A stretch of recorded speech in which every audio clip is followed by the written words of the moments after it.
മേരിയുടെ കയ്യിൽ നിന്ന് കുട്ടിമണിയെ പിച്ചല രക്ഷിക്കുന്നു. കുട്ടിമണിയെ കാണാതെ വിഷമിക്കുന്ന വയലൂരം വീട്ടിലേക്ക് മയിൽ കുട്ടിമണിയെ കൊണ്ടുവരുന്നു. മനസ്സിനെ ജാമ്യത്തിലിറക്കാൻ മയിൽ ബാലനെ നിർബന്ധിക്കുന്നു. മതിക്കലയുടെ എതിർപ്പിനെ അവഗണിച്ച് രവി ബാലനോടൊപ്പം മനസ്സിനെ ജാമ്യത്തിലിറക്കാൻ പോകുന്നു. തുടർന്ന് കാണുക. കലമോളെ, രവി മനസ്സിനെ ജാമ്യത്തിലെടുക്കാൻ പോയന് കലമോളെ കിടന്നുള്ളുന്ന എന്തിനാ? അതാ എനിക്ക് മനസ്സിലാവാത്തത്. നിങ്ങൾ മനസ്സിലാക്കണ്ട. സീതയടുത്തേക്ക് കാര്യം അറിയണോ? ഞാൻ പറഞ്ഞുതരാം. നിങ്ങളുടെ മുറച്ചെറുക്കനല്ലേ ആ നകുലൻ?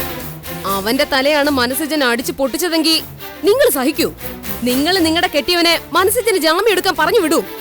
പോകാൻ സമ്മതിക്കൂ? സമ്മതിക്കും. സമ്മതിക്കൂ? ഉറപ്പായിട്ട് സമ്മതിക്കും കലമോളെ, ഉറപ്പായിട്ട് സമ്മതിക്കും. നകുലേട്ടനാണ് സഞ്ജയൻ കാണിച്ച പോലത്തെ ഈ വൃത്തികേട് കാണിച്ചതെങ്കിലേ 2 കൊടുക്കാനും ഞാൻ പറയും. അത് നിങ്ങൾ ഇപ്പൊ പറയുന്ന ന്യായം. എന്തായാലും ഞാൻ ഇതങ്ങനൊന്നും വിടത്തില്ല. സഞ്ജുവിനെ ഞാൻ ആശുപത്രിയിൽ പോയി കണ്ടിരുന്നു. പോലീസ് സ്റ്റേഷനിലും ഞാൻ പോയിരുന്നു. തലയ്ക്കാ പരിക്ക്. 306 വകുപ്പ്, അറ്റംപ്റ്റ് ടു മർഡർ. സ്റ്റേഷൻ ജാമ്യം കിട്ടത്തില്ല, ഉറപ്പാ. അപ്പോ മതികളാക്കാക്ക് സന്തോഷായില്ലേ? പിന്നെ എന്തിനാ ഈ ബഹളം? നീ പോടി അവിടുന്ന്. നിന്നോട് എനിക്ക് സംസാരിക്കാനുണ്ട്.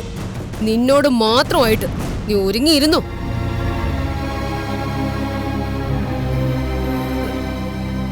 ജാമ്യം കിട്ടാതിരിക്കൂ? പിച്ചളേണ്ണെ പോയി. രവിയണ്ണനും ബാലണ്ണനും ഇപ്പൊ പോലീസ് സ്റ്റേഷനിൽ എത്തിയിട്ടുണ്ടാവും. കുട്ടിമണിയും കരഞ്ഞു പറഞ്ഞു. എന്തായാലും അവരുടെ തങ്കച്ചിയുടെ പ്രശ്നമല്ലേ. എന്നൊക്കെ നീ സംസാരിച്ചതൊക്കെ മതി. എന്റെ തോൽവി ആഘോഷിക്കാ നീ അല്ലേ? അക്കാടെ തോൽവിയോ? എന്നെ சொல்றீங்க? എന്നെ சொல்றது ഒന്നും അറിയാത്തതുപോലെ. എന്റെ ഭർത്താവ് കുട്ടിമണിയുടെ ഭർത്താവിനെ ജാമ്യത്തിലെടുക്കാൻ പോയത് നാട് നീളെ പറഞ്ഞ് നീ ആഘോഷിക്കാ അല്ലേടി? അതിനകത്ത് എന്താഘോഷിക്കാൻ? അത് ഒരു നല്ല കാര്യമല്ലേ? കുട്ടിമണി ഈ വീട്ടിലെ കുട്ടിയല്ലേ? അവളുടെ ഭർത്താവിനൊരു പ്രശ്നം വരുമ്പോ ഈ വീട്ടിലെ പുരുഷന്മാരല്ലാതെ വേറെ ആരാ പോകേണ്ടത്? നീ വലിയ ന്യായം ഒന്നും പറയണ്ട. ഇന്നലെ വരെ എന്റെ നിഴല് കണ്ട ഭയന്നിരുന്ന എന്റെ ഭർത്താവ് ഇന്നിപ്പോ എനിക്ക് നേരെ തിരിഞ്ഞു നിന്ന് തുടങ്ങിയത് നീ കാരണമാണെന്ന് എനിക്കറിയാം. ഞാനോ? ഞാൻ എന്ത് ചെയ്തു? ഒന്നും അറിയാത്ത പോലെ കിടന്ന് ഉരുളല്ലേടി. എന്റെ ഭർത്താവിനെ കണ്ണും കൈയും കാട്ടി വശീകരിച്ച് അയാളെ കൊണ്ട് എനിക്കെതിരെ സംസാരിപ്പിക്കുന്നത് നീയാണെന്ന് എനിക്ക് നന്നായിട്ടറിയാം. അക്ക കൊഞ്ചം മര്യാദയാ പേസ. അക്കാവുടെ ഭർത്താവിനെ ഞാൻ എന്ത് ചെയ്തു? രവി അണ്ണ എനക്ക് അണ്ണൻ. അണ്ണനും തങ്കച്ചിയും കളിയൊക്കെ ഞാൻ കാണുന്നുണ്ട്. എന്നെ എന്റെ വീട്ടുകാരെയും ദൈവത്തെ പോലെ കണ്ടിരുന്ന ആളാ എന്റെ ഭർത്താവ്. എന്റെ പണം, എന്റെ വീട്, എന്റെ വീട്ടിലെ വാഹനങ്ങൾ, ഞങ്ങളുടെ കമ്പനി, അവിടുത്തെ ഉദ്യോഗം, ഇതൊക്കെയാണ് ജീവിതത്തിൽ ഏറ്റവും വലുതെന്ന് കരുതിയിരുന്ന മനുഷ്യൻ ഇപ്പൊ സ്വതന്ത്രമായി ചിന്തിച്ചു തുടങ്ങിയിരിക്കുന്നു. അയാള് സ്വന്തം വ്യക്തിത്വം സ്വയം തിരിച്ചറിഞ്ഞു തുടങ്ങിയിരിക്കുന്നു. സ്വന്തമായി ജോലി കണ്ടെത്തണമെന്നും സ്വന്തമായി സമ്പാദിക്കണമെന്നും സ്വന്തമായി വാഹനം മേടിക്കണമെന്നും സ്വന്തം കാലിൽ നിൽക്കണമെന്ന് വരെ തീരുമാനിച്ചിരിക്കുന്നു. ഇപ്പോ എനിക്ക് നേരെ നിന്ന് ശബ്ദിക്കുന്നു. ഇതുവരെ ഇല്ലാത്തൊരു തിരിച്ചറിവിൽ അയാൾ എത്തിയിരിക്കുന്നു. അയാൾക്കൊരു നട്ടല്ലുണ്ടെന്നും അയാൾക്ക് തല ഉയർത്തി നിന്ന് സംസാരിക്കണമെന്നും. ആ തിരിച്ചറിവ് അയാൾക്കുണ്ടാക്കി കൊടുത്തത് നീയാണ്. നീയാണ് ഞങ്ങളുടെ കുടുംബം നശിപ്പിക്കാനായിട്ട് നിൽക്കുന്നതും. എന്നക്കായത് ജോക്കാ? കുടുംബം നശിപ്പിക്കാനോ? മയിലമ്മ എന്തെങ്കിലും ചെയ്തിട്ടുണ്ടെങ്കിൽ അത് നിങ്ങളുടെ കുടുംബം നന്നാവാൻ വേണ്ടിയാ. അക്കായും രവിയണ്ണനും ഇനിയും നന്നായി ജീവിക്കാൻ വേണ്ടിയാ. അങ്ങനെ നിന്റെ ഔദാര്യത്തിലുള്ള ജീവിതം വേണ്ടടി. അങ്ങനെ നീ ഞങ്ങളുടെ കുടുംബം മെച്ചപ്പെടുത്താനായിട്ടൊന്നും നിക്കണ്ട. തൊന്തയും തൊള്ളയും ഇല്ലാതെ പാണ്ടി തെരുവില് തെണ്ടി നടന്ന നിനക്ക് എങ്ങനെയാടി കുടുംബത്തിന്റെ മഹത്വം അറിയാൻ പറ്റുന്നത്? അക്കാ, എന്റെ അപ്പാവും അമ്മാവും മരിച്ചു പോയവർ. അവരെ പറ്റി പേസാതെ. അപ്പാവും അമ്മാവും ഉണ്ടായിരുന്ന സമയത്ത് ഞങ്ങളുടെ ഊരിലെ ഏറ്റവും നല്ല കുടുംബം ഞങ്ങളുടേതായിരുന്നു. അത്തരം മര്യാദകൾ എന്താന്ന് പഠിപ്പിച്ചാണ് എന്നെ എന്റെ അപ്പാവും അമ്മാവും വളർത്തിയത്. അപ്പനും അമ്മയും നിന്നെ വളർത്തിയ കാര്യമൊന്നും നീ എന്നോട് പറയണ്ട. അത് നിന്നെ കാണുമ്പോഴേ മനസ്സിലാവും. നിനക്ക് ഞാൻ അവസാനത്തെ വാണിംഗ് തരിക. എന്റെ ഭർത്താവിനെ ആണാക്കി മാറ്റാനുള്ള നിന്റെ ശ്രമം അതങ്ങ് നിർത്തിയേരെ. മനസ്സിലായില്ല. ഒന്നുകൂടി തെളിച്ചു പറയാം. എന്റെ ഭർത്താവിനെ ഉപദേശിച്ചും ധൈര്യം കൊടുത്തും ബ്രെയിൻ വാഷ് ചെയ്തും എനിക്കെതിരെ നിർത്താനുള്ള നിന്റെ നീക്കങ്ങൾ ഇന്നുകൊണ്ട് നിർത്തിയേക്കാൻ. ഇല്ലെങ്കിലേ അതിന് നിനക്ക് വലിയ വില കൊടുക്കേണ്ടി വരും. അക്ക, ഞാൻ ആരെയും ആർക്കെതിരെയും നിർത്തുന്നില്ല. എന്റെ ശരിയെന്ന് തോന്നുന്ന കാര്യങ്ങൾ ഞാൻ ആരുമായും ഷെയർ ചെയ്യും. അത്രേ ഉള്ളൂ. ഷെയറിംഗ്? നിന്റെ ഷെയറിംഗ് എന്റെ ഭർത്താവുമായിട്ട് വേണ്ട. അതാണ് ഞാൻ ഇപ്പൊ നിന്നോട് പറഞ്ഞത്. ഇല്ലെങ്കിലേ അങ്ങേരുടെ കണ്ണീന്ന് ഒത്തിരി കണ്ണീര് വരും. ഇപ്പൊ പൊട്ടിമണിയുടെ ഭർത്താവിന് ജാമ്യം എടുക്കാൻ പോയേക്കൂല്ലേ? പോയിട്ട് വരട്ടെ, എന്നിട്ട് കാണാം ബാക്കി നടക്കാൻ പോകുന്നത്. എനിക്ക് ചില കാര്യങ്ങൾ അമ്മയുമായിട്ട് സംസാരിക്കാനുണ്ട്. ഞാനൊന്ന് എന്റെ വീട് വരെ പോയിട്ട് വരട്ടെ. നീ നിന്റെ രവിയണ്ണന്റെ കണ്ണീര് തുടയ്ക്കാൻ ഒരു തൂവാലയായിട്ട് ഇവിടെ നിന്നോ, കേട്ടോടി മയിലമ്മേ.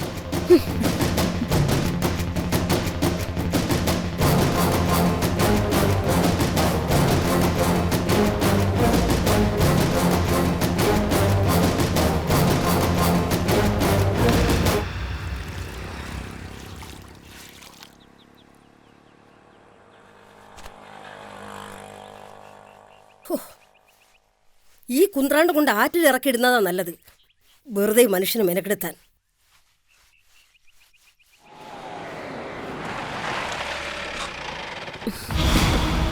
കെട്ടിയെടുത്തിട്ടുണ്ട് രാവിലെ കൊച്ചമ്മ. ഇപ്പൊ തുടങ്ങും അലറി പിടിക്കാൻ. ശീലാവതി, അമ്മയുടെ അമ്മ എവിടെന്ന്? അമ്മ അകത്തുണ്ട്. എന്താ മാഡം? എനിക്ക് എന്റെ അമ്മയോട് സംസാരിക്കാനുള്ള കാര്യം നിങ്ങളോട് പറഞ്ഞാ പറ്റുമോ? അതില്ല. ആ എങ്കിലേ അമ്മ എവിടെയെന്ന് ചോദിച്ചാ അതിനുള്ള മറുപടി പറയണം. പറഞ്ഞു കേട്ടല്ലോ. ഓ, അകത്തുണ്ട്. എന്നാ അത് പറഞ്ഞാ മതി. എന്തൊരു ജന്മം.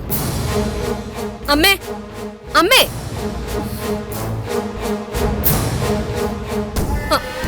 എന്താ മതി? എന്താ നീ പെട്ടെന്ന് ഇങ്ങോട്ട് വന്നേ? പോയിട്ടുണ്ട് മനസ്സുജന ജാമ്യത്തിൽ ഇറക്കാൻ. ആര്? പൊന്നളിയന്മാര്, ബാലനും രവിയും. രവി പോയോ? പോവാതെ പിന്നെ. നീ എന്തിനാ അവനെ വിട്ടു? നിനക്ക് തടയാൻ പാടില്ലായിരുന്നോ? ഞാൻ തടഞ്ഞതാ, പക്ഷെ നിക്കണ്ടേ? എന്നെ തട്ടിത്തെറിപ്പിച്ചുകൊണ്ട് പോയി അയാള്. അത്രയ്ക്കായോ രവി? ആയി. ഞാൻ കരുതുന്ന പോലെ അത്ര മക്കുണയൊന്നും അല്ല അയാള്. അയാളുടെ മനസ്സിൽ ചില കണക്കുകൂട്ടലുകളുണ്ട്. ഞാൻ കരുതുന്ന പോലെ അത്ര മക്കുണയൊന്നും അല്ല അയാള്. അയാളുടെ മനസ്സിൽ ചില കണക്കുകൂട്ടലുകളുണ്ട്. അതനുസരിച്ച് നമ്മുടെ കണ്ണു കെട്ടി അയാൾ ഒരു കളി കളിക്കുന്നുമുണ്ട്. എന്ത് കളി കളിച്ചാലും അതെന്റെ മകളുടെ തലയ്ക്ക് മീതെ ആവരുത്. അതെനിക്ക് നിർബന്ധമുണ്ട്. രവി തിരിച്ചു വരുമ്പോ അവൻ അതിനുള്ള ശിക്ഷ നീ കൊടുക്കണം. കൊടുത്തേ പറ്റൂ. അത് ഞാൻ കൊടുക്കും. അതല്ലെങ്കിൽ പിന്നെ മതികല ജീവിച്ചിരുന്നിട്ട് കാര്യമുണ്ടോ? എന്നെ പിടിച്ചു തള്ളി എന്നെ മറ്റുള്ളവരുടെ മുമ്പിൽ വെച്ച് ധിക്കരിച്ചിട്ടാ അയാള് ചേട്ടന്റെ പുറകെ അള്ളി പിടിച്ചിരുന്ന് പോയത്. എന്നിട്ടാ കിളവിയുടെ വക ഒരു ഡയലോഗ് കണ്ടോടി, ചോര ചോരെ തിരിച്ചറിഞ്ഞതെന്ന്. ചോര ചേരെ തിരിച്ചറിഞ്ഞു. അവന് സ്റ്റേഷൻ ജാമ്യം കിട്ടുമല്ലേ? ആ കിട്ടും, ഉറപ്പാ. അങ്ങനെ അവനെ സന്തോഷത്തോടെ വീട്ടിലേക്ക് വിടരുത്. അളിയന്മാര് മൂന്നും കൂടെ സെറ്റ് ചേർന്ന് കളിക്കുന്നോ? എനിക്കറിയാം എന്തു വേണോന്ന്. അമ്മേ, ചന്ദ്രവേട്ടനെ എത്രയും പെട്ടെന്ന് തന്നെ വരുത്തണോ അമ്മേ? എന്നിട്ട് ബാക്കി. ചന്ദ്ര വന്നിട്ട് ആരോട് ശവം എടുക്കാൻ അടി?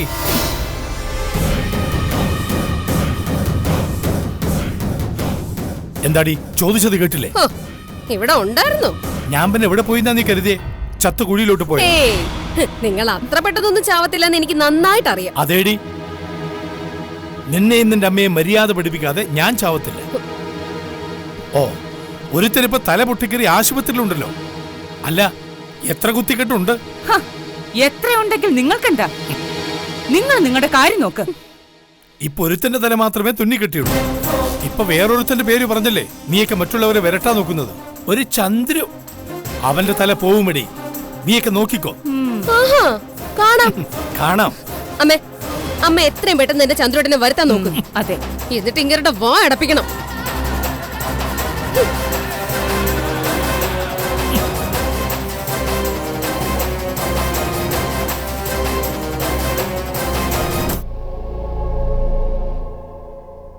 സഞ്ജുവിന്റെ തല പൊട്ടിയത് കണ്ട് നിങ്ങൾ ഞെളിയണ്ട. തറയിൽ തൂവിപ്പോയത് ഒരു ഡിവൈഎസ്പിയുടെ മകന്റെ ചോരയാ. ഡിവൈഎസ്പിയുടെ മോന്റെ ചോരക്ക് എന്താടി ചുവപ്പ് നിറം കൂടുതലുണ്ടോ? സൂക്ഷിച്ചും കണ്ട് നോക്കി നടന്നില്ലെങ്കിലേ തട്ടി തൂവിപ്പോവും. അത് ഏത് ദേവേന്ദ്രന്റെ മോന്റെ ചോരയാണെങ്കിലും. ഇതിന്റെ ബാക്കി എന്താണെന്ന് നിങ്ങൾ കണ്ടോ? നീ ഇതെവിടേക്കാ? എനിക്ക് പുറത്തൊരു ജോലിയുണ്ട്, വന്നിട്ട് പറയാം.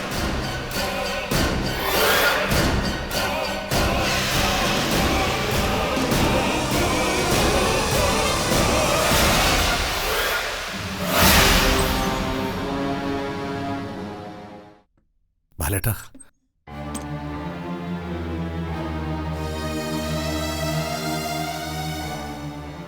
സാർ.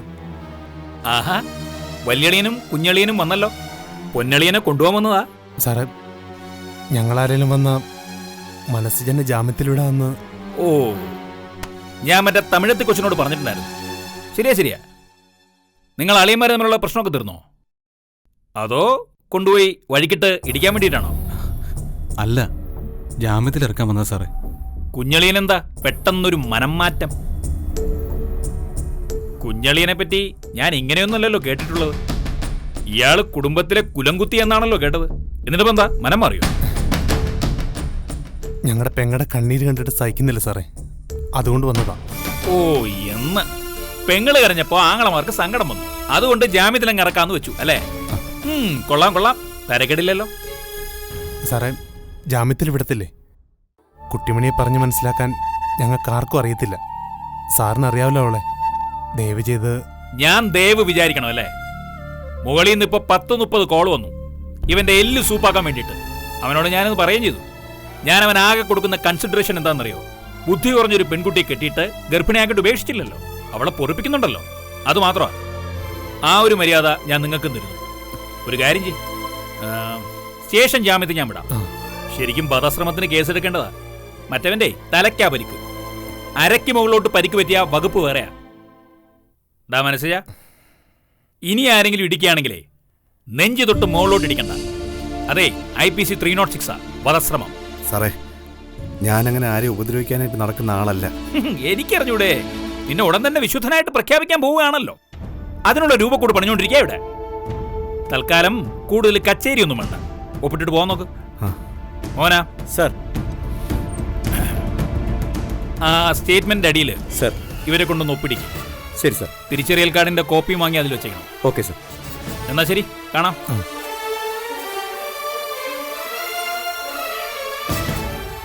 എന്നെക്കൊണ്ട് ബുദ്ധിമുട്ടായല്ലേ? നമുക്ക് സംസാരിക്കാം സിജ. ബാബാ മുന്നേരും. സിജം വാ.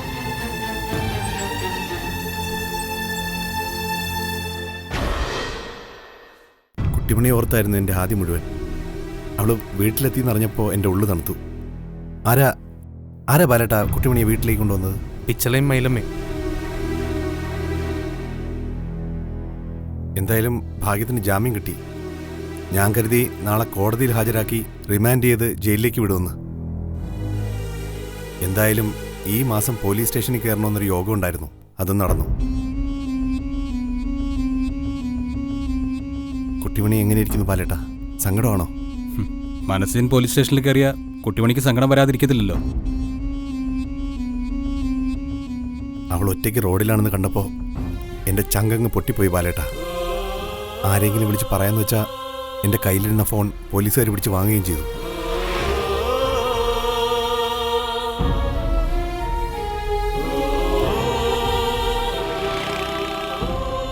എന്താ രവിയേട്ടാ, എന്താ ബാലേട്ടാ ഒന്നും മിണ്ടാത്തേ? നിങ്ങളുടെ മുഖം എന്താ വല്ലാതിരിക്കുന്നേ? ഓ, ഒന്നുമില്ല സിജ, വെയിലല്ലേ, ചൂടാ. അല്ല, ബാലേട്ടൻ്റെ സ്കൂട്ടർ എവിടെ? ഞാനത് കടയിൽ വെച്ചു. അപ്പോൾ സ്റ്റേഷനിലേക്ക് ഓട്ടോ പിടിച്ച് വന്നു കാണുമല്ലേ? ആ, തിരിച്ചു പോകുമ്പോൾ 3 പേരെങ്ങനെ സ്കൂട്ടറിൽ പോകും? സിജന് കഴിക്കാൻ എന്തെങ്കിലും വേണോ? ഒന്നും വേണ്ട ബാലേട്ടാ, എനിക്ക് വീട്ടിൽ ചെന്ന് എൻ്റെ കുട്ടിമണി ഒന്ന് കണ്ടാൽ മതി. പാവം, അവൾ വല്ലാതെ വിഷമിച്ചിരിക്കുകയായിരിക്കും അല്ലേ? ആ, ചെല്ലുമ്പോൾ സിജിനെ കാണുമ്പോൾ വിഷമം മാറിക്കോളൂ. രവി, നീ പോയി ഒരു ഓട്ടോ വിളിച്ചിട്ട് വന്നേ. ശരി ബാലേട്ടാ. ഒരു സെക്കൻഡ്. ഹലോ, പറയജി. അജി, കിട്ടി, ജാമ്യം കിട്ടി. ഇറങ്ങി. സ്റ്റേഷനിൽ നിന്ന് ഇറങ്ങി.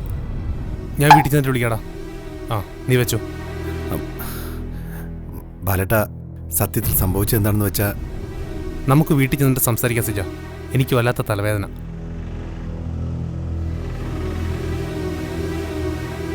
ആ, ഓട്ടോ വരുന്നുണ്ട്. രവിയാണെന്ന് തോന്നുന്നു.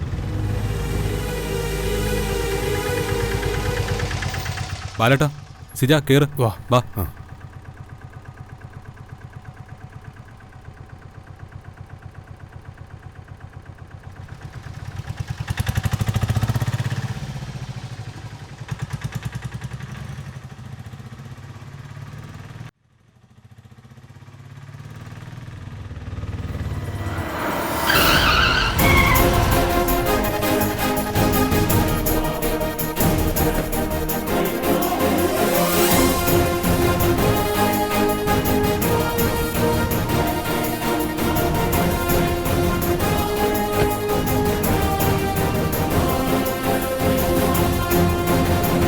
ബാലേട്ട, ഞാൻ ചോദിക്കാം അവരോട് എന്താ വേണ്ടതെന്ന്.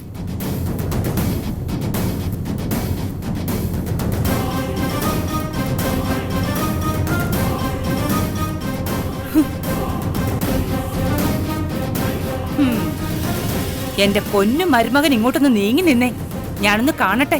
എന്തിനാ? നന്ദിയില്ലാത്ത നായേ, എന്റെ കൊച്ചിനെ പിടിച്ച് തള്ളിയിട്ട് നീ നിന്റെ അളിയൻ തെണ്ടിക്ക് ജാമ്യം എടുക്കാൻ പോയല്ലേ? ദേ, മര്യാദയ്ക്ക് സംസാരിക്കണം. അല്ലെങ്കിൽ നീ എന്ത് ചെയ്യൂടാ? എന്നെ ഹിംസിച്ചു കളയുവോ? ആരെയും ഹിംസിക്കാനും കൊല്ലാനും ഒന്നും ഞങ്ങളില്ല. ഓഹോ, വലിയ സമാധാന പ്രേമികള്. എന്റെ ആങ്ങളയുടെ ചെറുക്കന്റെ തല അടിച്ചു പൊട്ടിച്ചവനായി ഈ നിൽക്കുന്നത്. അവന്റെ തലയിൽ എത്ര കുത്തിക്കെട്ടുണ്ടെന്ന് അറിയോ? ആങ്ങളുടെ മോന്റെ തലയിലെ കുത്തിക്കെട്ടിന്റെ എണ്ണ എടുക്കുന്നതിന് മുമ്പ് നിങ്ങൾ എന്താണ് അവൻ ചെയ്തതെന്നും കൂടി തിരക്കി നോക്ക്. പണക്കാര് കൊച്ചുങ്ങള് അങ്ങനെ പല തമാശകളും കാണിക്കൂടാ. അപ്പോ ഞങ്ങൾ പാവപ്പെട്ട കൊച്ചുങ്ങളും എന്തെങ്കിലുമൊക്കെ ഒരു തമാശ കാണിക്കണ്ടേ? വേണ്ടേ? ജാമ്യത്തിൽ ഇറങ്ങിയതുകൊണ്ട് നീ അങ്ങ് രക്ഷപ്പെട്ടു എന്ന് കരുതണ്ട. നിന്നെ സെല്ലിനകത്തല്ല, പുറത്താ ഞങ്ങൾക്ക് വേണ്ടത്. അത് നേരാ. സെല്ലിനകത്ത് കിടക്കാൻ എനിക്ക് ഭ്രാന്തൊന്നുമില്ലല്ലോ. കലമോളുടെ അമ്മ വഴിമാറും. ഞങ്ങൾ പോട്ടെ. അതല്ല, സ്ഥിരം വെല്ലുവിളി അല്ലാതെ വേറെന്തെങ്കിലും ഉണ്ടെങ്കിൽ പറ. വെല്ലുവിളിക്കാൻ വന്നതല്ലടാ ജലജകുമാരി. ഇനി വെല്ലുവിളിയില്ല, ചെയ്യാൻ പോകുന്നതൊക്കെ ചെയ്ത് കാണിക്കത്തേ ഉള്ളൂ. നീ ഞാൻ കരുതിയതിനേക്കാളൊക്കെ മിടുക്കനാണെന്ന് മനസ്സിലായടാ. പക്ഷേ എന്നെയും എന്റെ മോളെയും വെല്ലുവിളിച്ചുകൊണ്ട്, ഞങ്ങളെ തോൽപ്പിച്ചുകൊണ്ട് നീ എത്ര കാലം, എത്ര ദൂരം മുന്നോട്ട് പോകുമെന്ന് എനിക്കറിയണം. ഞാൻ ആരെയും തോൽപ്പിച്ചില്ല. തോൽപ്പിക്കണമെന്ന് എനിക്ക് ആഗ്രഹമില്ല. എനിക്ക് ശരിയെന്ന് തോന്നിയത് ഞാൻ ചെയ്തു. നിനക്ക് എന്നു മുതലാടാ ഇത്തരം പുതിയ ശരികളൊക്കെ തോന്നി തുടങ്ങിയത്? ചില തിരിച്ചറിവുകൾ ഉണ്ടാകുമ്പോൾ പുതിയ ചില കാഴ്ചപ്പാടുകൾ ഉണ്ടാവും.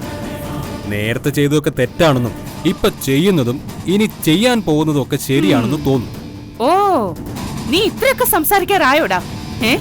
സംസാരിക്കാറാക്കി എന്നതാണ് സത്യം. നിങ്ങളും നിങ്ങളുടെ മോളും ഒക്കെ ചേർന്ന്. ഞാനും മോളും ദാനം ചെയ്ത സൗഭാഗ്യം മാത്രമല്ലേടാ നിന്റെ ഈ ജീവിതം. അത് തോന്നല. വയലോര വീട്ടിൽ അച്യുതക്കുറുപ്പ് എന്നൊരു പാവം മനുഷ്യൻ പാടത്തു പെയ്ത വെയിലും മഴയും ഒന്നിച്ചു കൊണ്ട് ഞങ്ങൾ മക്കളെ ഊട്ടി വളർത്തി ഉണ്ടാക്കി തന്ന ജീവിതമാണിത്. അല്ലാതെ ഭാര്യയും ഭാര്യയുടെ വീട്ടുകാരും ഒന്നും ഉണ്ടാക്കി തന്നതല്ല. അതെ, അതുകൊണ്ട് തന്നെ വയലോരം വീട്ടിലെ ആണുങ്ങൾക്ക് ശരീരത്തിന്റെ പിന്നിൽ വാലല്ല, നട്ടല്ല. അതുകൊണ്ട് യജമാന ഭക്തിയിൽ വാലാട്ടുന്ന നായാവാൻ ഇനി രവിക്ക് പറ്റത്തില്ല. നട്ടല് നിവർത്തി എന്ന് കാര്യം പറയുന്ന ആണാവാനേ ഇനി അവന് കഴിയൂ. ഓ, ചേട്ടനും അനിയനും യുദ്ധപ്രഖ്യാപനം നടത്തുകയാണല്ലേ? അതെ, ഇവര് മാത്രമല്ല, ഈ ഞാനും ഉണ്ട്. നിനക്കുള്ള പെട്ടി നേരത്തെ തന്നെ ബുക്ക് ചെയ്ത് വെച്ചിട്ടുണ്ട്. നിങ്ങൾ അതിൽ കിടന്ന് അളവ് കറക്റ്റാണെന്ന് നോക്ക്. ഞങ്ങൾ ആരോടും യുദ്ധപ്രഖ്യാപനം നടത്തിയതൊന്നുമല്ല. ജീവിക്കണം ഞങ്ങൾക്ക്. വെട്ടിപ്പിടിച്ചും വേട്ടയാടിയുമേ ജീവിതം ഉണ്ടാക്കാൻ പറ്റൂ എന്നൊരവസ്ഥ ഉണ്ടാക്കരുത് ഞങ്ങൾക്ക്. ഇതൊരു അപേക്ഷയാ. അപേക്ഷ കാണിച്ചു തരാവിട എല്ലാറ്റിനെയും. മാണിക്യമംഗലത്തെ ചോര തറയിൽ വീണ് ഒഴുകിപ്പോയിട്ടുണ്ടെങ്കിൽ നിന്റെയൊക്കെ ചോര വീണ് ഓടകൾ ബ്ലഡ് ബാങ്കുകളാവൂ. പറയുന്നത് ഈ ജലജകുമാരിയാ. കഴിഞ്ഞോ? പോവാണോ?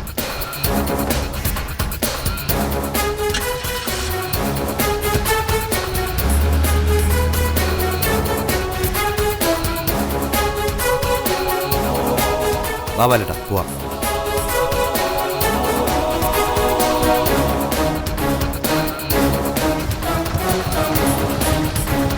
കോട്ടയേട്ടാ.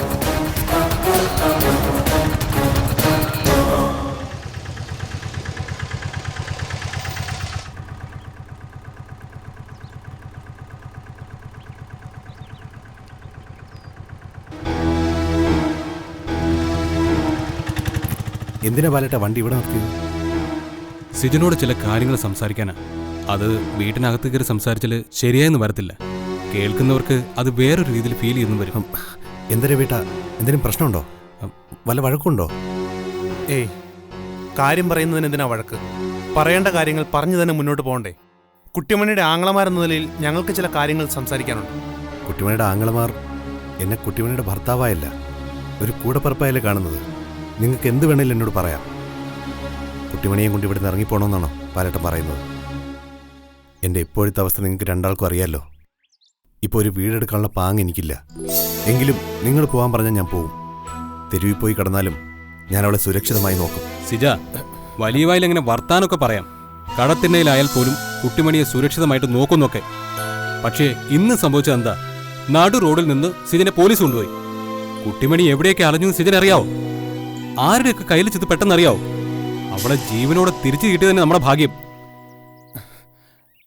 രവി, വഴക്കല്ല, കാര്യങ്ങളാണ് ഇവിടെ പറയുന്നത്.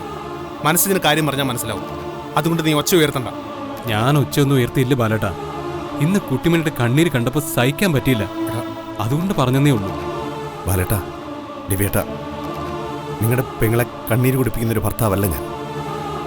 അവളുടെ കണ്ണ് നനയാതിരിക്കാൻ പരമാവധി ശ്രമിക്കുന്ന ഒരാളാണ് ഞാൻ.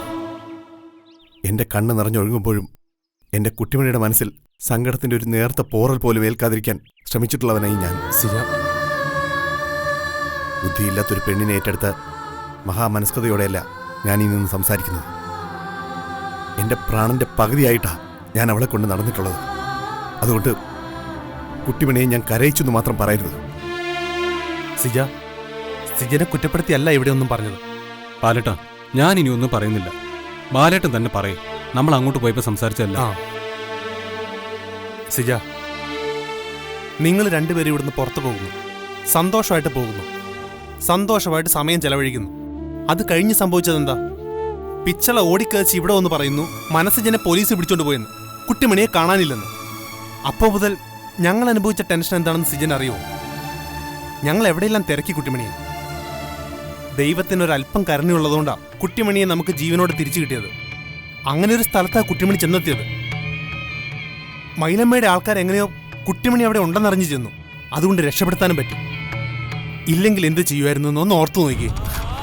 ബാലേട്ടാ, ഇത് മനഃപൂർവ്വം ഒന്നും സംഭവിക്കുന്നതല്ലോ ബാലേട്ടാ. ഇന്ന് വഴക്കുണ്ടാക്കണമെന്ന് കരുതിയാണോ ഞാൻ ഇവിടെ നിന്ന് ഇറങ്ങിപ്പോയത്? എന്ന് പറഞ്ഞില്ല സിജ. മനസ്സിൽ ഞാൻ വഴക്കുണ്ടാക്കിയോ അവരിങ്ങോട്ട് വഴക്കിന് വന്നോ എന്നൊന്നും അല്ല. പക്ഷേ ഇവിടെ പരിക്ക് പറ്റുന്ന മുഴുവൻ നമുക്കാ.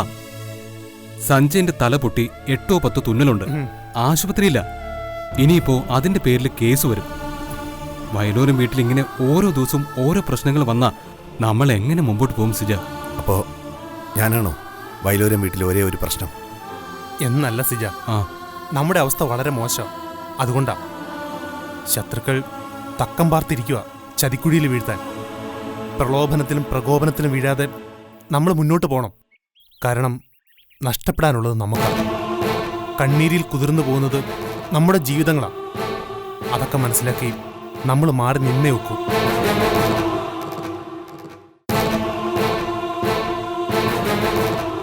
നമ്മുടെ ഇപ്പോഴത്തെ അവസ്ഥ സിജൻ അറിയാലോ. എനിക്കും സിജനും ഓരോ കുഞ്ഞു പിറക്കാൻ പോകുന്നു. അവരെ അനാഥരാക്കാൻ പറ്റുമോ സിജ? അപ്പോ ഞാനും സിജനും ഒക്കെ ആയുധം വെച്ച് മാറി നിന്നേ പറ്റൂ. അത് നേർക്ക് നേരെ വന്ന് ശത്രു വെല്ലുവിളിച്ചാലും നമ്മൾ വെട്ടി ഒഴിഞ്ഞേ പറ്റൂ. നമ്മുടെ വഴികൾ നമ്മൾ തന്നെ ഭദ്രമാക്കണം. ഇല്ലെങ്കിൽ കുട്ടിമണിയുടെ മാത്രമല്ല മറ്റുള്ളവരുടെ കണ്ണീര് നമ്മൾ കാണേണ്ടി വരും സിജ.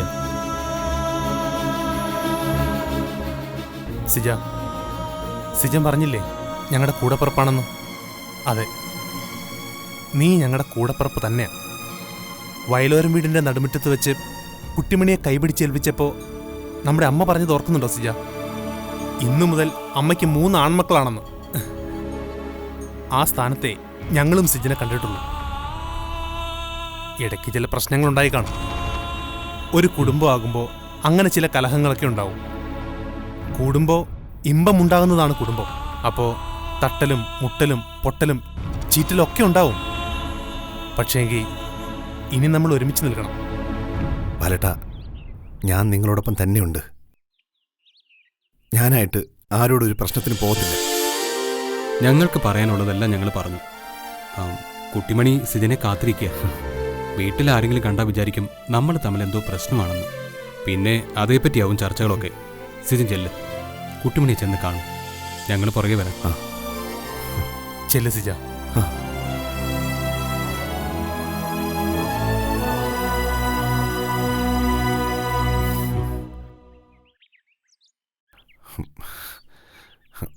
കുട്ടു,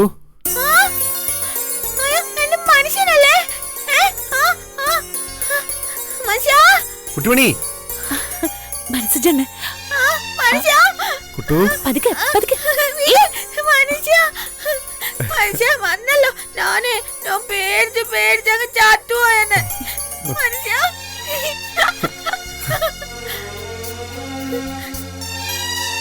മനസ്സിജന്നെ, പോലീസ് എന്തെങ്കിലും? ഏയ് ഒന്നുമില്ല. ആ SI ഇത്തിരി കുഴപ്പക്കാരനായിരുന്നു. പക്ഷേ CI സാറിന് ഇപ്പം നമ്മൾ നന്നായിട്ട് അറിയാലോ. അതുകൊണ്ട് വേറെ കുഴപ്പമൊന്നും ഉണ്ടായില്ല.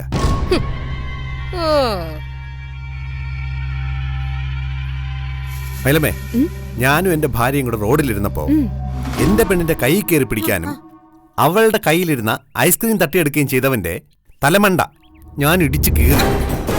അതിലേ എനിക്കൊരു കുറ്റബോധവും ഇല്ല.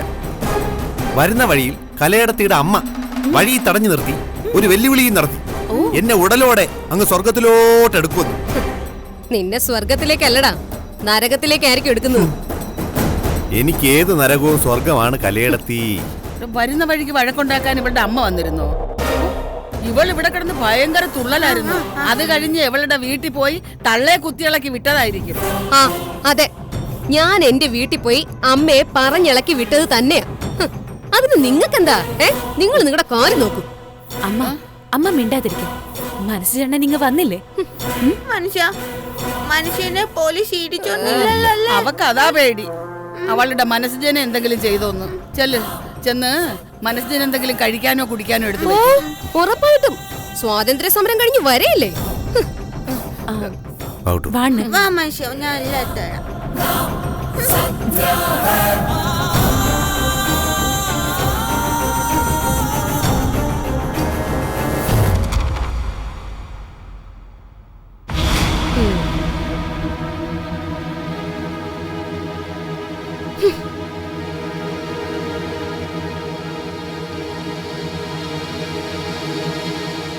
എന്താടാ? ഒന്നുമില്ല ബാലേട്ട, മതി കയറി പോയത് കണ്ടില്ലേ? അതൊരു യുദ്ധത്തിനുള്ള മുന്നൊരുക്ക. എടാ, കാര്യം പറഞ്ഞാൽ മനസ്സിലാവത്തല്ലേ, പിന്നെ എന്തിനാ? അതിനിപ്പോ ഞാൻ എന്ത് പറയാനാ?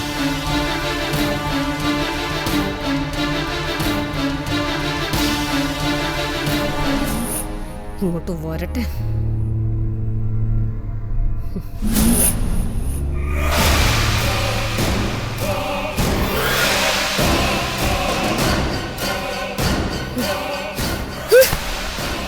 എന്റെ വാക്ക് ധിക്കരിച്ച് എന്നെ പിടിച്ച് തള്ളി നിങ്ങൾ ജാമ്യം ഉണ്ടാക്കാൻ പോയി.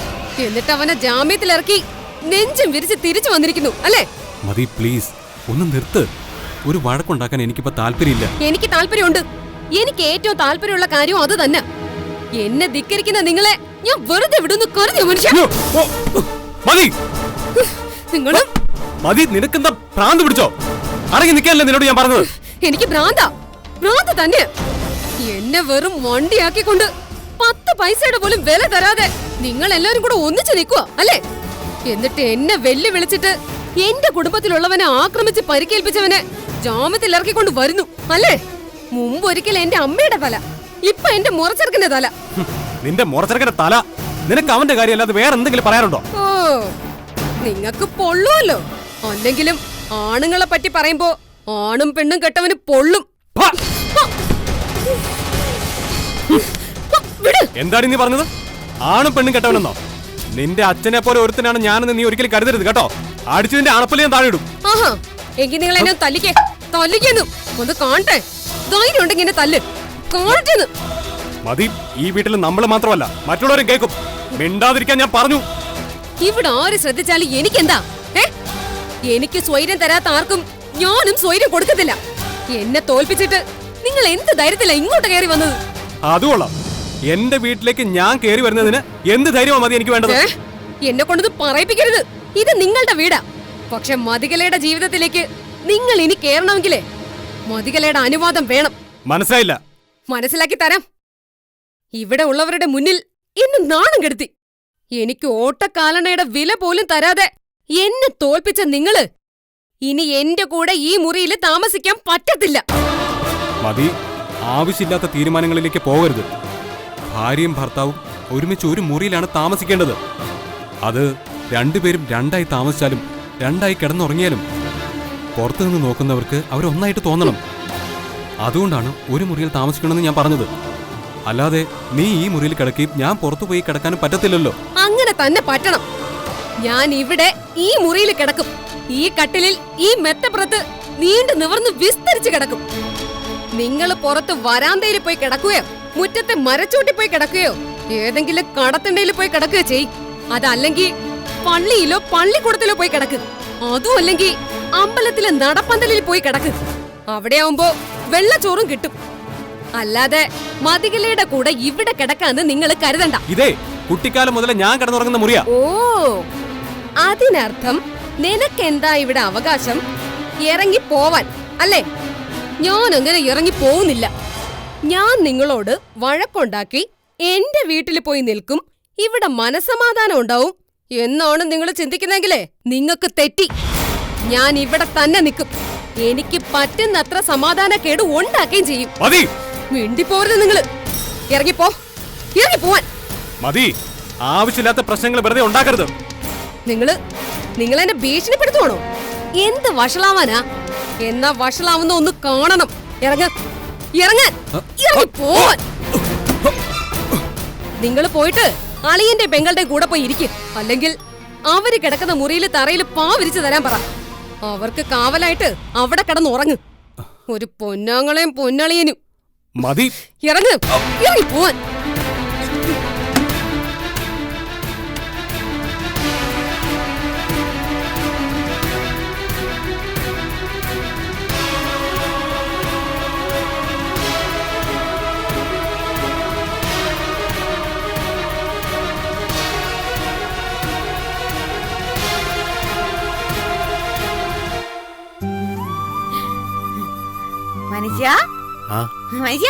എന്താ കുട്ടു, ഇവിടെ ഇരിക്ക്. അതെ, നീ ഇവിടെ കിടന്ന് ഭയങ്കര കരച്ചിന് വിളിയൊക്കെ ആയിരുന്നല്ലേ? അത് പിന്നെ എന്റെ മനുഷ്യനെ കാണാതിരുന്ന പിന്നെ എനിക്ക് കരയടിച്ചാൻ പറ്റുമോ? പേടിച്ചേ ഞാനങ്ങ് കരഞ്ഞുപോയി. എന്റെ കുട്ടിമണി, നീ രാജകുമാരിയല്ലേ? രാജകുമാരി പേടിക്കാൻ പാടുണ്ടോ? പിച്ചള അന്നേ പറഞ്ഞു തന്നിട്ടില്ലേ, രാജകുമാരി ആരെയും പേടിക്കാൻ പാടില്ല, നല്ല ശക്തിയോടെ നിക്കണമെന്ന്. ശക്തിയായിട്ട് ആ മനുഷ്യൻ നിന്നെ. പക്ഷേങ്കിലേ കുഞ്ഞു മനുഷ്യ ഭയങ്കര പേടി. കുഞ്ഞുമണിയെ പേടിച്ചു ഭയങ്കര കരച്ചില്ല. അപ്പൊ ഞാനും അങ്ങ് അറിയാതെ കരഞ്ഞുപോയി. അല്ലാതെ ഒന്നുമില്ല മനുഷ്യ. അമ്മയും കൊള്ളാം, മോളും കൊള്ളാം. അതെ, ഈ വീട് മൊത്തമായിട്ട് ഇളക്കി മറിച്ചു എന്നങ്ങ് പറഞ്ഞാ മതിയല്ലേ? ഞാൻ വല്യേട്ടന്റെ കുഞ്ഞേട്ടന്റെ മുമ്പിൽ മാത്രമേ കരഞ്ഞുള്ളൂ. അല്ലാതെ ഈ വീടൊന്നും ഞാൻ ഇളക്കി മറിച്ചില്ല. നമ്മുടെ ഈ വീട് ഒരേപോലെ ഇരിച്ചിടാണ്ട. അപ്പൊ പിന്നെ എന്തിനാ ഇത്രയും ചോറും ഒരു ജഗ് വെള്ളമൊക്കെ ആയിട്ട് വന്നിരിക്കുന്നത്?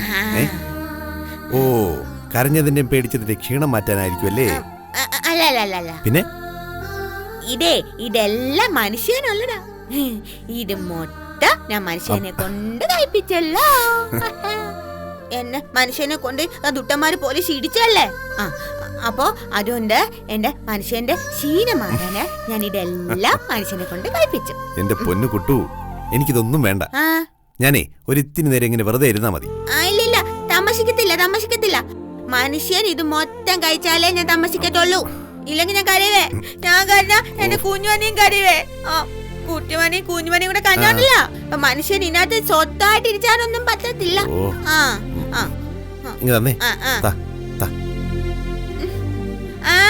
മനുഷ്യൻ കഴിക്കുന്നില്ലെങ്കിൽ ഞാൻ കരയാൻ പോവാനെ. അയ്യോ അതെ, നീ കരയാൻ വരട്ടെ. കുട്ടു, നീ കരഞ്ഞ എനിക്ക് സഹിക്കുവോ? എന്റെ കുട്ടു കരയാതെ മനസ്സിന്റെ തോളിൽ തലചായ്ച്ച് വെച്ച് ഒരിത്തിരി നേരം ഇരുന്നേ.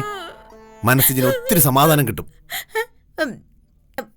എന്റെ തല മനുഷ്യന്റെ തോളി വെച്ചാ തമാശാനം കിട്ടുമോ? ഉറപ്പായിട്ടും കിട്ടും.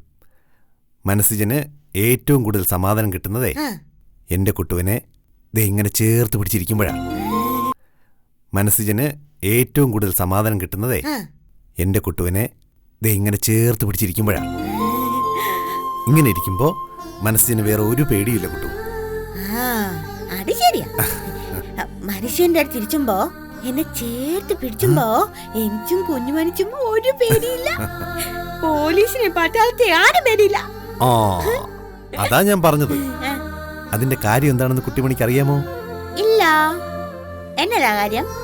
പരസ്പരം സ്നേഹിക്കുന്നവര്, പരസ്പരം മനസ്സിലാക്കുന്നവര്, പരസ്പരം വിശ്വസിക്കുന്നവര് അടുത്തിരിക്കുമ്പോ കിട്ടുന്ന സുരക്ഷിതത്വം നമുക്ക് ഈ ലോകത്ത് വേറെ എവിടെ ഇരുന്നാലും കിട്ടത്തില്ല. എന്നാ എനിക്ക് മനസ്സിലായില്ല, ഒന്നുകൂടെ പറഞ്ഞേ. അതായത് കുട്ടിമണിക്ക് എന്നോട് ഭയങ്കര ഇഷ്ടമല്ലേ? ആ, കുട്ടിമണിക്ക് എന്നോട് ഭയങ്കര വിശ്വാസമല്ലേ? ആ, അപ്പോ മനസ്സിന്റെ അടുത്ത് വന്നിരിക്കുമ്പോ കുട്ടിമണിക്ക് വേറെ ആരെയും പേടിയില്ലെന്ന് തോന്നില്ലേ? അതുപോലൊരു തോന്നൽ ഈ മനസ്സിനും ഉണ്ട്. അതുകൊണ്ടാണല്ലോ വന്ന പാടെ മനസ്സിന് ഓടി വന്ന് എന്റെ കുട്ടിമണിയുടെ അടുത്ത് വന്നിരുന്നത്. മനുഷ്യ നാമച്ചേ, ഞാൻ ആരോടും വായിക്കൊന്നും പോണ്ട മനുഷ്യ. നമ്മള് വായിക്കൊണ്ടാക്കുമ്പേ നമ്മളെ മാത്രം പോലീസ് വെച്ചോണ്ട് പോണേ. ദുറ്റന്മാർക്ക് ഇടിയൊക്കെ കൊടുക്കണം. എന്നാലും എനിക്ക് പോലീസിനെ പേടിയാ മനുഷ്യ. നമുക്ക് പോലീസിനോട് പറഞ്ഞാലോ, നമ്മള് വഴക്കുണ്ടാക്കുമ്പേ അത് നമ്മളെ അങ്ങ് തീർത്തോളാം, പോലീസ് ഇങ്ങോട്ട് വരണ്ടാണ്. കുട്ടു, അങ്ങനെ ഒന്നും ചെയ്യാൻ പറ്റത്തില്ല. ഇവിടെ ചില നിയമങ്ങളൊക്കെ ഉണ്ട്. അതായത് വഴക്കും അടിയും ഒക്കെ ഉണ്ടാക്കുന്നവരെ പിടിച്ചോണ്ട് പോവുക എന്നതാണ് അവരുടെ അധികാരം, അവരുടെ ജോലി. മനസ്സിലായോ? അല്ല, അപ്പൊ പോലീസിനെ ആര് പിടിച്ചും? നമ്മളെ ഇടിച്ചാ പോലീസിന് എന്താ കാര്യം? എന്റെ പൊന്നു കുട്ടിമണി, നമുക്കേ ഈ കാര്യങ്ങളൊക്കെ പിന്നെ വിശദമായി സംസാരിക്കാം. ഇപ്പോ ഞാൻ എന്റെ കുട്ടിമണിയെ ഇങ്ങനെ ചേർത്ത് പിടിച്ചിരിക്കട്ടെ. ചേർത്ത് വെച്ചൊക്കെ ഇരുന്നോ? പക്ഷേങ്കി എന്റെ കയ്യിന്ന് ഒരു ഉരുളി ചോറ് വാങ്ങി കഴിച്ചിട്ടിരുന്നാ മതി. മനുഷ്യനെ ഇടി കിട്ടിയന്റെ ക്ഷീണമൊക്കെ മാറാനാ. എനിക്ക് ഇടിയൊന്നും കിട്ടിയില്ലടി. പോലീസ് ഇടിച്ചും എനിക്കറിയാം. ഇടിച്ചാൻ വേണ്ടി മാത്രമല്ല ആളുകളാ പോലീസ്. പണ്ടേ എന്റെ അച്ഛൻ എന്നോട് പറഞ്ഞിട്ടുണ്ട്. എന്തോന്ന്? അത് പണ്ട് ഞാൻ ചോറുണ്ടാനിരിക്കുമ്പോ അച്ഛൻ പറയുമായിരുന്നു, പോലീസ് വന്ന് ഇടിച്ചും കഴിച്ചോളാൻ. അപ്പൊ ഞാൻ മൊത്തം ചോറും കഴിച്ചു. പിന്നെ പിറ്റേന്ന് പോലീസ് പിടിച്ചാതിരിച്ചാൽ ഞാൻ 2 തവി ചോറൂടാൻ കഴിച്ചു. അതിന്റെ പിറ്റേന്ന് പിടിച്ചാതിരിച്ചാൽ പിന്നെ 2 തവി കൂടുതൽ കഴിച്ചായിരുന്നു. അപ്പോ നിനക്കിങ്ങനെ ശക്തിയും തടിയൊക്കെ ഉണ്ടായതിന്റെ കാരണം കേരള പോലീസ് ആണല്ലേ? കേരള പോലീസ് അല്ല, നമ്മുടെ നാട്ടിലെ പോലീസ്. സമ്മതിച്ചെന്റെ പൊന്നേ. ഒരു ഉരുളയെങ്കിൽ ഒരു ഉരുള. അതാണ് ഇങ്ങോട്ടേക്ക് ഞാന് ഇങ്ങനെ എന്നതാടി ഇത്? ഗുരുവായൂരിൽ ആന ഊട്ട് നടത്തുന്ന പോലെ ഉണ്ടല്ലോ. ഓ അയ്യോ, ഒന്നും പറഞ്ഞില്ല എന്റെ പൊന്നേ.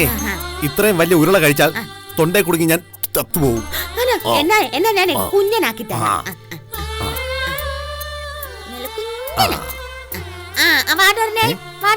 അമ്മ ചോറ് തരാട്ടാ. അമ്മ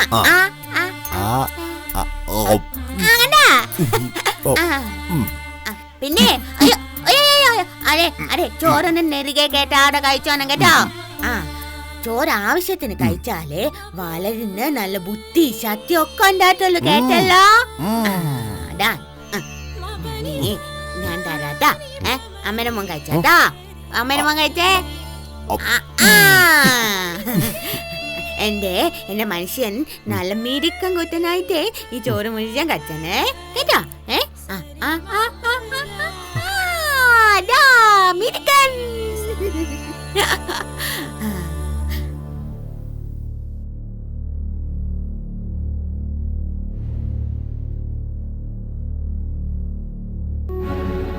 ബാലേട്ട, കാപ്പി എടുക്കട്ടെ? ഓ വേണ്ട.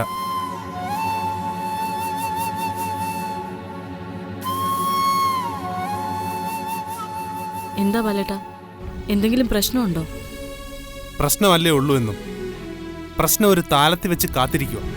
നമ്മൾ വയലോരം വീട്ടിലേക്ക് വന്നു കയറുമ്പോൾ തരാനും ഇറങ്ങിപ്പോകുമ്പോൾ കൊണ്ടുപോകാനുമായിട്ട്. ബാലേട്ടൻ എന്തായി പറയുന്നത്? ഞാനാണോ പ്രശ്നം? ഞാൻ ബാലേട്ടന്റെ ടെൻഷൻ കണ്ടുകൊണ്ട് ചോദിച്ചതാ. ചോദിച്ചാലും കുറ്റം, ചോദിച്ചില്ലെങ്കിലും കുറ്റം. കരയിലൂടെയും പറ്റില്ല, വെള്ളത്തിലൂടെയും പറ്റില്ല എന്ന പോലെയായി നമ്മുടെ ജീവിതം, അല്ലേ ബാലേട്ട? എന്റെ പൊന്നു സീതേ, ഒരുപാട് സംസാരിക്കാതെ. ഒരുപാട് സംസാരിക്കുന്നിടത്താ ബന്ധങ്ങൾക്ക് അകൽച്ചയുണ്ടാകുന്നത്. ഞാൻ മിണ്ടാതിരുന്നോളാം. ഞാൻ മിണ്ടാതിരുന്ന ബാലേട്ടൻ വന്ന് ചോദിക്കും ഞാൻ ആരെ ഓർത്തോണ്ടിരിക്കുകയാണെന്ന്. മിണ്ടിക്കഴിഞ്ഞാ ബാലേട്ടന് സ്വസ്ഥത കേടും. ഇപ്പൊ എന്നോട് പറയാൻ പറ്റുന്ന കാര്യമാണെങ്കിൽ പറയേ. എനിക്ക് ഇത്ര സംസാര സീത ഇഷ്ടപ്പെടാത്തത്. എനിക്ക് കാര്യം പറയാൻ നീയല്ലാതെ നിലവിൽ എനിക്ക് വേറെ ഭാര്യയില്ല. ഇടക്കാലത്തൊരു ഭാര്യ വന്നത് മനസ്സിൽ വെച്ചാ നീ ഈ ചോദ്യം ചോദിച്ചെങ്കിൽ ഒരു കാര്യം ഞാൻ നിന്നോട് തെളിച്ചു പറയാം. ബാലന് നീ അറിയാത്ത ബന്ധങ്ങളൊന്നുമില്ല. ഞാനൊന്നും ചോദിക്കുന്നുമില്ല, പറയുന്നുമില്ല. എന്ത് പറഞ്ഞാലും അത് അവസാനം നമ്മൾ തമ്മിലുള്ള തർക്കത്തിലും വഴക്കിലും ചെന്ന് നിൽക്കും. എന്താന്നറിയത്തില്ല, ഇപ്പൊ അങ്ങനെയാ. അത് പൊരുത്തം കൂടിയതിന്റെയാ.